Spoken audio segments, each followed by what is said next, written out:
Hello friends, यहाँ पे आज हमने कुछ चुनिंदा क्वेश्चन को लिया हुआ है। तो ये टीजीटी, पीजीटी, जीआईसी और नेट की परीक्षाओं में पूछे गए क्वेश्चन हैं। तो फ्रेंड्स चलिए, हम आपका ज़्यादा समय नहीं ख़राब करेंगे। आपका टाइम भी काफ़ी कीमती है। तो अगर आपको हमारी वीडियो पसंद आए तो लाइक और सब्सक्राइब ज़रूर कर लीजिएगा, जिससे आपको नेक्स्ट वीडियो का नोटिफिकेशन मिल सके। यहाँ पे हमने कोशिश की है कि हम आपको व्याख्या सहित प्रश्नों को समझाएं, जिससे आपको समझने में थोड़ी आसानी हो जाए। चलिए क्वेश्चन शुरू करते हैं। हसनम में किस प्रत्यय का योग होगा? तो यहाँ पे आपका राइट आंसर हो जाएगा, क्या हो जाएगा? ऑप्शन नंबर बी, ल्यूट। यहाँ पे ल्यूट, यहाँ पे हसनम में ल्यूट प्रत्यय का योग है। नेक्स्ट क्वेश्चन देखते हैं। आचार्यानि पदे प्रत्यय अस्ति। तो यहाँ पे क्या हो जाएगा आपका? ऑप्शन नंबर डी, गीस प्रत्यय यहाँ पे राइट आंसर हो जाएगा। आचार्यानि पदे गीस प्रत्यय अस्ति। यहाँ पे इंद्र, वरुण, भव, सर्व, रुद्र, मिंड, हिमारण्य, यवन, मातुला, आचार्याणम, अनुक। इस सूत्र से यहाँ पे अनुक का आगमन हुआ है। और आचार्य, धन, अनुक, धन, गीस, मतलब यहाँ पे इसका अर्थ होगा आचार्यानि, अर्थात आचार्याद अड़त्वम च। वार्तिक से ढकार का निषेध होकर आचार्यानि ही यहाँ पे शेष बच जाएगा। नेक्स्ट क्वेश्चन देखते हैं। रागः यस्मिन् पदे प्रत्ययो अस्ति। तो यहाँ पे क्या हो जाएगा आपका सही answer? Option number A, Ghai प्रत्यय यहाँ पे आपका राइट आंसर हो जाएगा। इसमें भावे अकर्तरी च कार के धातु के अर्थ में या कर्ता को छोड़कर अन्य कारक का अर्थ बताने के लिए घई प्रत्यय होता है और घई का अशेष रह जाता है। नेक्स्ट क्वेश्चन देखते हैं। एद वृद्ध इत्यस्मात् धातोः एधिष्ठ इति रूपम निष्पद्यते। तो इसमें क्या हो जाएगा आपका? ऑप्शन नंबर बी, लुंग लकारे यहाँ पे राइट आंसर हो जाएगा।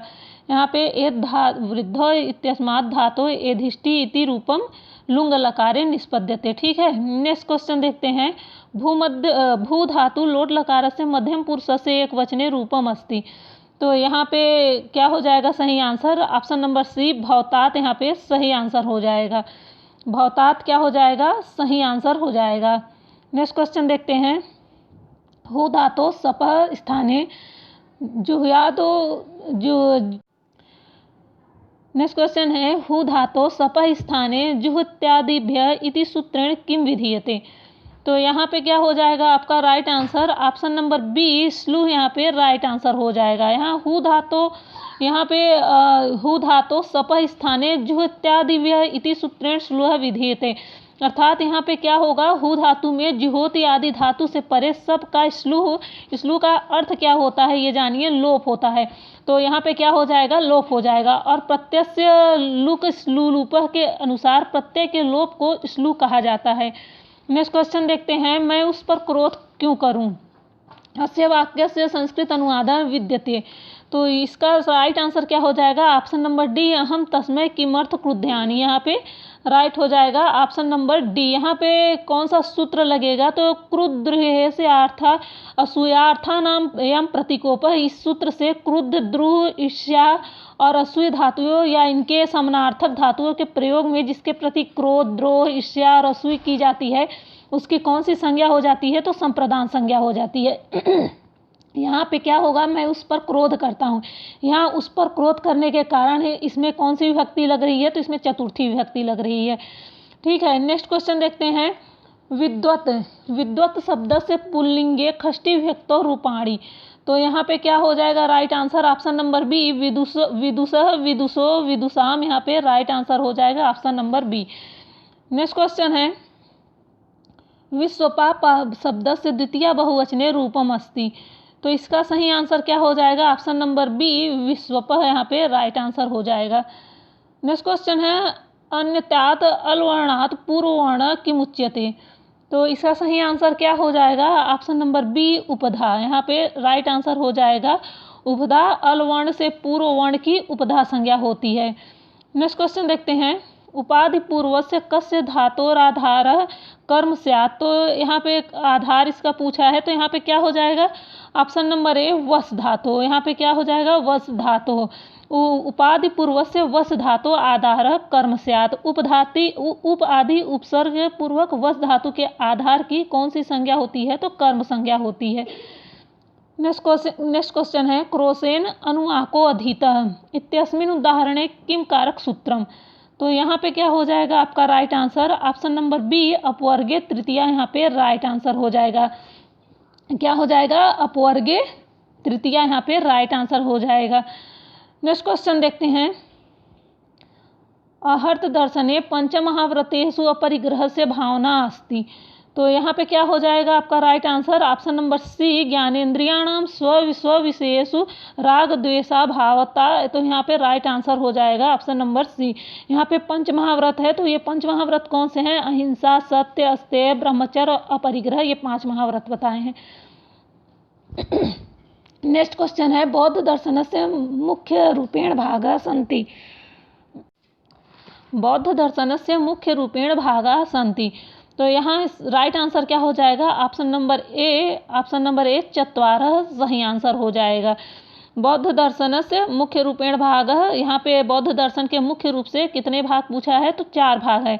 तो कौन कौन से 4 भाग हैं ये भी जान लीजिए। पहला है सम्यक दृष्टि, 4 आर्य सत्य में विश्वास करना, और दूसरा है सम्यक संकल्प यानी मानसिक और नैतिक विकास की प्रतिज्ञा करना, और तीसरा है सम्यक वचन यानी हानिकारक बातें और झूठ न बोलना, और चौथा क्या है? सम्यक कर्मांत यानी बुरे कर्म न करना। यह 4 आर्य सत्य यहाँ पे 4 मुख्य रूप से 4 भाग इसके हैं। नेक्स्ट क्वेश्चन है बौद्ध मतानुसारम स्कंध कतिविधः अस्ति। तो यहाँ पे राइट आंसर क्या हो जाएगा? पंचविधि। यहाँ पे पंचविधि राइट आंसर हो जाएगा। बौद्ध मतानुसार स्कंद के कितने प्रकार बताए गए हैं? तो वो 5 प्रकार बताए गए हैं। कौन कौन से 5 प्रकार बताए गए हैं? तो पहला रूप स्कंद है, दूसरा वेदना स्कंद है, तीसरा संज्ञा स्कंद है, और चौथा संस्कार स्कंद है, और 5वां विज्ञान स्कंद है। ठीक है। नेक्स्ट क्वेश्चन है कर्म स्वरूप मात्र बोध को विधि कह। तो यहाँ पे क्या होगा आपका right answer? Option number B उत्पत्ति विधि। यहाँ पे कर्म स्वरूप मात्र बोध को विधि रूपत्व उत्पत्ति विधि या अग्निहोत्र जुहोति यानी उन 4 प्रकार की विधियाँ में कर्म के केवल स्वरूप के बोधक विधि को उत्पत्ति विधि कहते हैं। जैसे अग्निहोत्रम जुहोति, यहाँ पे यह कर्म, यहाँ पे ये क्या होगा? ये कर्म बोधक विधि की उत्पत्ति स्वरूप को यहाँ पे बोधक विधि को उत्पत्ति विधि कहा गया है। नेक्स्ट क्वेश्चन देखते हैं। यदि हास्ति तदन्यत्र यत्रे हास्ति न तो क्वचित कथनेन कस्य परिचयः भवति। तो यहाँ पे राइट आंसर क्या होगा? ऑप्शन नंबर बी महाभारत से। महाभारत से यहाँ पे सही आंसर हो जाएगा। इसमें क्या कहा गया है? इसमें कहा गया है कि जो यहाँ पर हैं वो अन्यत्र भी हैं, और लेकिन जो यहाँ हैं यहाँ नहीं हैं वो और कहीं नहीं है। नेक्स्ट क्वेश्चन देखते हैं। गीता महाभारत के किस पर्व में वर्णित है? तो यहाँ पे राइट आंसर हो जाएगा ऑप्शन नंबर ए भीष्म पर्व में। गीता महाभारत के भीष्म पर्व में वर्णित है, और इसमें कुल 18 अध्याय हैं, और वेदांत दर्शन की प्रस्थान त्रयी में इसे एक उच्च स्थान प्राप्त है। नेक्स्ट क्वेश्चन देखते हैं। आख्यानोपाख्याने उपबृहतम काव्यम अस्ति। तो यहाँ पे क्या होगा right answer? Option number C Mahabharatam. यहाँ पे महाभारतम राइट आंसर होगा। महाभारत महर्षि वेदव्यास द्वारा प्रणीत है। इसमें लगभग 1 लाख श्लोक हैं, और इसी कारण से इसे सतसहस्त्री संहिता कहा जाता है, और महाभारत 18 पर्वों में विभक्त है, और इसी के भीष्म नामक पर्व में गीता का भी वर्णन है। नेक्स्ट क्वेश्चन है। कथा प्रसंगेषु मिथ सखीमुक्ता त्रीणे अपि तनव्य नल नामनी श्रुते अत्र नल पदस्य अर्थो अस्ति। तो यहाँ पे क्या होगा आपका right answer? Option number D त्रीणम यहाँ पे राइट आंसर हो जाएगा। कथा प्रसंगेषु मिथ सखीम उखा त्रीणे अपि नव्या नल नामनी श्रुते अत्र। तो यहाँ पे बृहत्त्रयी के अंतर्गत परिग्रहित श्री हर्ष विरचित नैषधीय चरितम महाकाव्य जो 22 सर्गों में बना हुआ है, और इसके प्रथम सर्ग के 35वें श्लोक में श्री हर्ष नल के प्रति दमयंती के अतिशय अनुराग का वर्णन कर रहे हैं। क्या कर रहे हैं? यहाँ नल के प्रति दमयंती के अतिशय अनुराग का वर्णन किया जा रहा है। यहाँ सखियों के मुख से घास के तिनके के अर्थ वाले नल शब्द के सुनने पर भी दमयंती सभी कार्य त्याग कर प्रसन्नतापूर्वक राजा नल के विषय में सुनने हेतु प्रस्तुत कानों वाली हो जाती है। नेक्स्ट क्वेश्चन देखते हैं। निषद देशेन संबंधितस्य पात्रस्य नाम अस्ति। तो यहाँ पे क्या होगा right answer, option number B नल है। यहाँ पे नल राइट आंसर हो जाएगा। निषद देश से संबंधित पात्र का क्या नाम है, तो नल नाम है। और इसका वर्णन श्रीहर्ष के नैषधि चरितम महाकाव्य में मिलता है और यह 22 सर्गों का काव्य है। इसमें राजा नल और दमयंती की प्रेम कथा का वर्णन किया गया है। नेक्स्ट क्वेश्चन देखते हैं, विश्वनाथस्य कः उपाधि वर्तते। तो यहाँ पे क्या हो जाएगा, ऑप्शन नंबर बी कविराज। विश्वनाथ को कौन सी उपाधि दी गई है, तो कविराज की उपाधि दी गई है।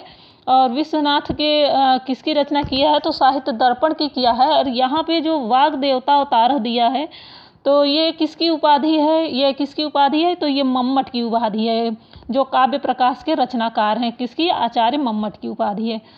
नेक्स्ट क्वेश्चन है, आचार्य साहित्य दर्पणे काव्य से शरीरम कथितम। तो यहाँ पे क्या हो जाएगा, ऑप्शन नंबर सी शब्दार्थ हो। यहाँ पे राइट आंसर हो जाएगा क्या, शब्दार्थ हो। तो यहाँ पे शब्द और अर्थ काव्य के शरीर हैं, और शरीर हैं और रस आदि आत्मा है। यहाँ पे क्या कहा गया है, शब्द और अर्थ काव्य के शरीर हैं और रस आदि आत्मा है। माधुर्य आदि गुण शौर्य आदि की भांति हैं और श्रुति कटुत्वादि दोष कड़त्वादि की तरह हैं। और वैदर्भी आदि रीतियाँ अंग रचना के सदृश हैं। उपमादि अलंकार कटक कुंडल आदि के तुल्य होते हैं। नेक्स्ट क्वेश्चन देख लेते हैं, साहित्य दर्पणानुसारम लक्षणाया समस्त भेदा संति। तो यहाँ पे क्या हो जाएगा आपका राइट आंसर, यहाँ पे राइट आंसर हो जाएगा ऑप्शन नंबर डी अशीति। यहाँ पे क्या हो जाएगा right answer, option number D अशीति यहाँ पे आपका सही आंसर हो जाएगा। साहित्य दर्पणानुसार लक्षणा के कितने भेद बताए गए हैं, तो यहाँ पे आचार्य विश्वनाथ ने लक्षण के 80 भेद बताए हैं। कितने, 80 भेद बताए हैं। नेक्स्ट क्वेश्चन है, विश्वनाथेन कस्य काव्य लक्षण से खंडनम कृत। तो यहाँ पे राइट आंसर क्या हो जाएगा, ऑप्शन नंबर सी हो जाएगा आपका राइट आंसर, मम्मटस से।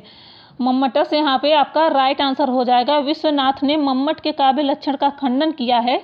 यहाँ पे विश्वनाथेन कस्य काव्य लक्षण से खंडनम कृतम कह रहा है, तो यहाँ पे मम्मट है, तो मम्मट के काव्य लक्षण का खंडन विश्वनाथ ने किया है। और विश्वनाथ के अनुसार मम्मट द्वारा निर्दिष्ट खष्ट प्रयोजन पंजीभूत होकर पुरुषार्थ चतुष्टय में समिष्टि हो जाते हैं। और मम्मट आदि का प्रयोजनाष्टक जीवन के अलग अलग बिखरे हुए प्रयोजनों का परिगणन करना है। और ये विश्वनाथ का चतुर्वर्ग फल प्राप्ति रूप प्रयोजनोल्लेख सबको अंतर्ग्राह कर लेने वाला समग्राही परम व्यापक है। तो दोस्तों, अगर आपको हमारी वीडियो पसंद आए तो लाइक और सब्सक्राइब जरूर कर लेना, जिससे नेक्स्ट वीडियो का नोटिफिकेशन आपको जल्दी से मिल सके।